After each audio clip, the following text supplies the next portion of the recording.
How's it going, everyone? The PlayStation Plus titles for the month of November have been officially revealed. Biblikun did have the leaks a few hours in advance, but we'll talk about the entirety of the reveal here. I think they're pretty damn good, all things considered. One of them in particular, I recommend often on this channel. I understand how this game is played. People are always going to be disappointed for various reasons, whether they already own the game, etc., but we'll talk all about that. And we have an update on two titles. Unfortunately, one of the November games I was looking forward to in Granblue Fantasy vs. Rising has seen a slight delay into December, and one of the best received games of 2023, Lies of P, a balance patch has announced and the first DLC has been teased. On top of that, looks like that game will be getting a sequel, so more on that at the end of this video. But first of all, PlayStation Plus, we've got Mafia 2 Definitive Edition, we've got Aliens Fireteam Elite, and we have a relatively recent release in Dragon Ball The Breakers. I want to say that Mafia 1 Definitive Edition was a Plus title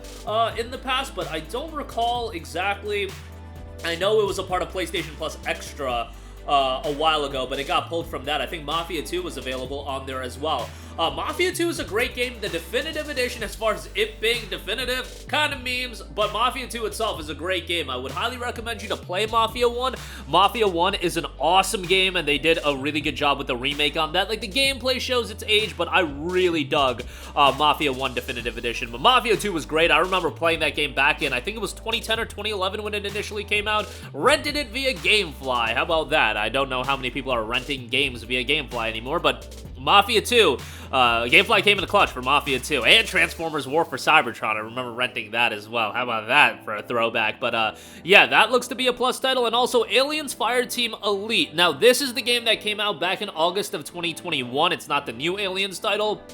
Aliens Fireteam Elite is a cooperative third-person survival game set in the iconic Alien universe. Battle through hordes of different types of xenomorph, customize your character gear, and level up as you try to contain this ever-growing threat. An action third-person co-op shooter, so the fact that it does have cooperative play, that's probably going to be, it's probably going to incentivize a lot of people to check it out. If your boys have PlayStation Plus, if your buddies have PlayStation Plus, you can all jump in together. Play with up to 2 players or AI as you battle through 4 campaigns to explore the mystery of a new planet, LV-895.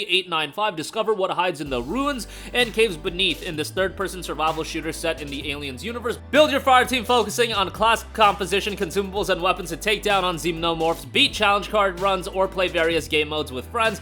Blast through hordes of xenomorphs, evade deadly prowlers and splitters, and set up defensive positions to stay alive long enough to get your fire team to safety. A customization focus in there as well, and leveling, of course, in there as well. The game has been discounted. Like, you can get it for sub $10, but you know, as a Plus title, I think some people will be willing to check that out, especially with the multiplayer focus in that game. And then finally, Dragon Ball The Breakers is another title that you're gonna get. Dragon Ball The Breakers is an interesting multiplayer title, and it did kind of come across as like, man, we're gonna slap the Dragon Ball IP into any kind of game, but it has been consistently updated by Bandai Namco. Dragon Ball The Breakers is an online asymmetrical action game where a team of 7 ordinary citizens try to survive the Raider. The Raider is a classic Dragon Ball rival such as Cell, Frieza, and Buu. I believe Broly is in there as well. Like, it's a pretty cool concept for a game, but the idea of a Dragon Ball title in this style is just so kind of captivating to me, given that, you know, when we think about Dragon Ball games, we usually think of fighting games, maybe RPGs with Legacy of Goku and Kakarot, but here we have an asymmetrical multiplayer game, which that's a genre that has gained some popularity, but seeing Dragon Ball being utilized as far as an IP in that category, just kind of fascinating to me. But nonetheless, that'll be another title, and given its multiplayer focus, I feel like that'll be worthwhile to check out. Mafia 2, however, highly recommended. You know, these games are a little bit on the older side. The thing is, I think incredibly highly about Mafia 2. Does everybody think incredibly highly about Mafia 2? I don't know. And the Definitive Edition was kind of like thrown together, slapped together there, but you know, it's still a solid outing, and if you have never played Mafia, again, I would recommend Mafia 1, then Mafia 2. This could be a case of Mafia 2 being a game a lot of you guys own, though, so I get that that is always going to be an issue when it comes to these things. Moving on from that, however, outside of the Plus games, we've got a couple of other updates to go over. Granblue Fantasy vs. Rising has unfortunately been delayed to December 14th out of its November 30th targeted date. This is just a 2-week delay. It's coming to PS5, PS4, and PC. The cause of the delay, they note this, and I think you guys can pick up on what it was. Remember, some betas were running. After our first online beta was held in July, the development team pulled out all the stops to rework the game's mechanics and battle design in time for the initially scheduled release date. Despite our best efforts, however, it has become clear to me that additional time will be needed to put out the finishing touches on the game. Upon completing our adjustments to the game's battle mechanics, we revealed the changes during our balance and system adjustment stream on October the 20th and the first public playtest at the Granblue Fantasy vs. Official Tournament Volume 7 last weekend, where they were met with an overwhelmingly positive reception. However, due to the number of modes that were affected by these changes, we found the overall impact to be much larger than anticipated and decided that in order to meet player expectations, we would need 2 more weeks of polish and debugging to put out a truly high-quality product. We regret announcing this as the second beta is just around the corner, but rest assured that the beta schedule itself has not changed. Other dates impacted, they note some other stuff.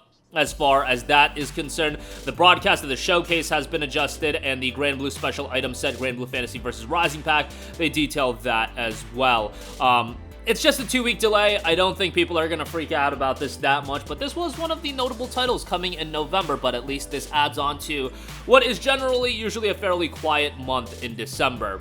Lastly, I do want to know, Lies of P has been one of the best received games of 2023. I've seen people go as far as to say on social media that this is their game of the year, or at the very least a contender for game of the year. So credit to Round 8 Studio, a relatively unknown studio there, working on this game, getting it done, and it looks like it will get more content and even a potential sequel. The video, hosted by game director, catches players up on the state of Lies of P since its official launch on September 19th and what to expect from the game in the near future, including a sneak peek at the first downloadable content, as well as details on the release of the game's official soundtrack and more. After thanking fans for helping Lies of P surpass 1 million units sold in the first month, he goes on to discuss the upcoming balance patch for the game expected to arrive in November. The update brings significant changes to weapon and character balance, as well as quality of life changes to ease the difficulty in the early stages of the game.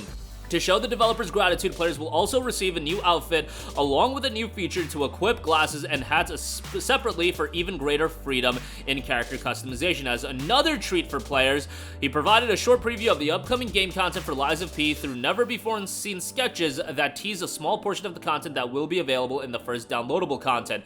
More information, including the complete patch notes and details on the new downloadable content, will be available soon. Inspired by the familiar story of Pinocchio, Lies of P is an action Souls-like game set in the Dark Belle Epoque era-inspired city of Krat. Once a beautiful city, Krat has become a living nightmare as deadly puppets run amok and a plague sweeps the land. Play as a puppet who must fight his way through the city on his unrelenting journey to find and finally become human. Lies of P presents an elegant world filled with tension, deep combat, and character customization systems, and a gripping story with interesting narrative choices where the more lies told, the more human P becomes. Just remember, in a world filled with lies, no one can be trusted. This is a cross-gen release available on PS4, PS5, Xbox One, Xbox Series PC, and it is available on Xbox Game Pass. This has been one of the very big cues for Microsoft, because going into the release of Lies of P, I think people had interest in the game. Did anybody really expect it to receive the reception that it has, and people going as far as to say it was going to be a contender for Game of the Year? No, I don't think anybody saw that, and Microsoft probably got a fairly good deal on it, and, you know, credit to them, and probably for the development studio, NeoWiz, gave them a lot of alleviation in terms of, you know, they got a healthy check from Microsoft, even if they didn't expect it to be as popular as it was, given the fact that this is a bigger budget game. I'm sure Microsoft had to pay still a pretty penny for it, but nice to see that game do well and potentially get a sequel. I'm fairly confident it will, given the reception of the game and overall sales numbers and how people are viewing it. So that'll do it for me. Again, the PlayStation Plus titles for this month, kind of good. I think it's fairly decent. You know, Mafia 2, you've got Aliens Fireteam Elite, and Dragon Ball The Breakers. I feel like the games have enough variety where at least one of those titles I feel like will interest you. But for some people, well, it won't be a great month regardless. Sometimes these things happen, and taste is always going to be a bit subjective. But I think it's alright, all things considered. Granblue Fantasy vs. Rising delayed to December 14th, and Lies of P gets a bit of an update. DLC will be coming at some point, no official date on that, but be on the lookout if you're interested. Game itself is going for $60, still hasn't really been on sale. If you have an Xbox or PC, Game Pass it, if that is an option. Otherwise, I do think it's going to go on sale for Black Friday, maybe down to $40, $35, around that range. But that'll do it for me. Let me know all of your thoughts in the comments section down below. Sound off there. Thank you for watching, and goodbye. Hey guys, we hope you enjoyed the video, and if you did, make sure to hit the subscribe button, and if you're already subscribed, do us a favor and hit the bell icon. This way you'll be notified whenever we post a new video. That's the best way to keep up with all of our uploads, and we usually try to upload 2 videos a day. And with the bell icon hit, you'll be notified whenever we do upload a video. As always, thanks for watching.